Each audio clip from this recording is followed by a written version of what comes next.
नमः शिवाय। प्रेम से बोलिए विष्णु भगवान की जय, माता लक्ष्मी की जय। प्रिय भक्तों, आज हम लोग मोक्षदा एकादशी व्रत की कथा का श्रवण करेंगे। इस साल 22 और 23 दिसंबर दोनों दिन एकादशी का व्रत रखा जा रहा है। अगर आप भी एकादशी का व्रत रखते हैं, आपको एकादशी व्रत के नियमों में अच्छे से नहीं मालूम है, तो कृपया करके इस वीडियो को जरूर देखें। दरअसल एकादशी व्रत दशमी तिथि की शाम से शुरू हो जाती है। एकादशी का व्रत पारण दशमी के नियमों के मुताबिक ही करना चाहिए। इस व्रत का पारण द्वादशी तिथि के खत्म होने से पहले कर लेना चाहिए। पारण के किसी ब्राह्मण को भोजन कराकर खुद भोजन ग्रहण करना चाहिए। व्रत में चावल या फिर आंवला से करना चाहिए। इस दिन भूलकर भी बैगन, मसूर, उड़द की दाल और मूली का सेवन नहीं करना चाहिए। और एकादशी के दिन इस कथा को जरूर सुनें। महाराज युधिष्ठिर ने कहा, हे भगवान, आप तीनों लोगों के स्वामी, सभी को सुख देने वाले और जगतपति हैं। मैं आपको नमस्कार करता हूँ। हे देव, आप सबसे सखा हैं, अतः मेरे संशय को दूर करके मुझे बताइए कि मार्गशीर्ष एकादशी का क्या नाम है और उस दिन कौन से देवते का पूजन किया जाता है और उसकी क्या विधि है। कृपया कर मुझे बताएं। भगवान श्री कृष्ण कहने लगे कि धर्मराज, तुमने बड़ा ही उत्तम प्रश्न किया है। इसके सुनने से तुम्हारा यश संसार में फैलेगा। मार्गशीर्ष शुक्ल पक्ष एकादशी अनेक पापों को नष्ट करने वाली है। इसका नाम मोक्षदा एकादशी है। मोक्षदा एकादशी के दिन भगवान के दामोदर रूप की पूजा की जाती है। इससे पीछे की कथा है कि गोकुल नाम के नगर में वैखानस नाम एक राजा राज करता था। उसके राज्य में चारों वेदों के जानने वाले ब्राह्मण रहते थे। वह राजा अपनी प्रजा का अपनी संतान की तरह लालन पालन करता था। एक बार रात में राजा ने एक सपना देखा कि उसके पिता नरक में चले गए हैं। यह सोचकर उसे बहुत अचंभा हुआ। सुबह उठकर वह विद्वानों ब्राह्मणों के पास गया और अपना सपना सुनाया और कहा कि मैंने अपने पिता को नरक में कष्ट उठाते देखा है।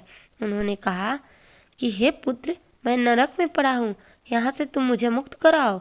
जब से मैंने यह वचन सुने हैं, तब से मैं बहुत बेचैन हूँ। मुझे इस राज्य, धन, पुत्र, स्त्री, हाथी, घोड़े आदि में कुछ भी सुख नहीं लग रहा है। राजा ने कहा, हे ब्राह्मण देवताओं, इस दुख के कारण मेरा सारा शरीर जल रहा है। अब आप कृपया करके कोई तप, दान, व्रत आदि ऐसा उपाय बताइए जिससे मेरे पिता को मुक्ति मिल जाए। उस पुत्र का जीवन व्यर्थ है जो अपने पिता का उद्धार न कर सके। एक उत्तम पुत्र और अपने माता पिता को पूर्वजों का उद्धार करता है, वह 1000 मूर्ख पुत्रों से अच्छा है। जैसे एक चंद्रमा सारे जगत में प्रकाश कर देता है, परंतु हजारों तारे नहीं कर सकते। ब्राह्मणों ने कहा, हे राजन, यहाँ पास ही भूत, भविष्य, वर्तमान के ज्ञाता पर्वत ऋषि का आश्रम है। आपकी समस्या का हल वे जरूर करेंगे। ऐसा सुनकर राजा मुनि के आश्रम पर चला गया। उस आश्रम में अनेक शांत चित्त योगी मुनि तपस्या कर रहे थे। उसी जगह पर्वत मुनि बैठे थे। राजा ने मुनि को शंटांग दंडवत किया। मुनि ने राजा से सांगोपांग कुशल पूछी। राजा ने कहा कि महाराज, आपकी कृपा से मेरे राज में सब कुशल है, लेकिन अकस्मात मेरे चित्त में अत्यंत अशांति होने लगी है। ऐसा सुनकर पर्वत मुनि ने आंखें बंद की और राजा के भूत के बारे में विचार करने लगे। फिर बोले, हे राजन, मैंने योग्य बल से तुम्हारे पिता के कुकर्मों को जान लिया है। उन्होंने पूर्व जन्म में कामातुर होकर एक पत्नी को रति दी, किंतु सौत के कहने पर दूसरे पत्नी को ऋतुदान मांगने पर भी नहीं दिया। उसी पाप कर्म से तुम्हारे पिता को नरक में जाना पड़ा। तब राजा ने कहा, इसका कोई उपाय बताइए। मुनि बोले, हे राजन, आप मार्गशीर्ष एकादशी का उपवास करें और उस उपवास के पुण्य को अपने पिता को संकल्प कर दें। इसके प्रभाव से आपके पिता की अवश्य नरक से मुक्ति होगी। मुनि की ये वचन सुनकर राजा महल में आया और मुनि के कहे अनुसार कुटुंब सहित मोक्षदा एकादशी का व्रत किया। इसके उपवास का पुण्य उसके पिता को अर्पण कर दिया। इसके प्रभाव से उसके पिता को मुक्ति मिल गई और स्वर्ग में जाते हुए पुत्र से कहने लगे, हे पुत्र, तेरा कल्याण हो। यह कहकर स्वर्ग चले गए। इसलिए इस एकादशी को मोक्षदा एकादशी कहते हैं। जो लोग मोक्षदा एकादशी का व्रत करते हैं उनके समस्त पाप नष्ट हो जाते हैं।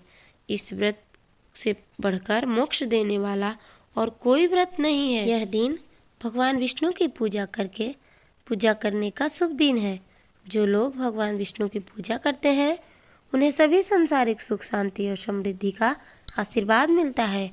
वे अपने भक्तों को सभी मनोवांछित कामनाओं की पूर्ति प्रदान करते हैं। जैसा कि हम जानते हैं, यह मोक्षदा एकादशी यानी यह एकादशी मुख्य रूप से मोक्ष प्राप्ति के लिए है। जो मनुष्य मोक्षदा एकादशी का व्रत करता है वह सभी प्रकार के पूर्वकृत पापों से छुटकारा पाकर परम मोक्ष को प्राप्त करता है। ऐसा माना जाता है कि भगवान विष्णु उन्हें अपने निवास बैकुंठ धाम में स्थान देते हैं। मोक्षदा एकादशी के दिन सुबह जल्दी उठ के पवित्र स्नान करके शुद्ध भाव से व्रत संकल्प कर ले। भगवान विष्णु की मूर्ति त्रिश्री यंत्र रखने से पहले पूजा कक्ष को साफ करके अच्छे से सच्चे हृदय से पूजा पाठ करें, अनुष्ठान करें और ओम नमो भगवते वासुदेवाय का जाप करें। शाम के समय भी पूजा अनुष्ठान करना चाहिए, घी का दिया जलाना चाहिए, विष्णु सहस्त्र नाम का पाठ करना चाहिए। और जो लोग इस शुभ दिन पर विष्णु सहस्त्र नाम का पाठ करते हैं, भगवान विष्णु भक्तों के जीवन के सभी बाधाओं को दूर करते हैं। घर में बना हुआ भोजन जो आप खा रहे हैं उसे सबसे पहले भगवान को अर्पित करें। पंचामृत तैयार करें और उसे भी भगवान विष्णु को अर्पित करें। अंत में भगवान विष्णु और देवी लक्ष्मी की आरती करनी चाहिए। अपना उपवास फल या सात्विक भोजन से तोड़ें।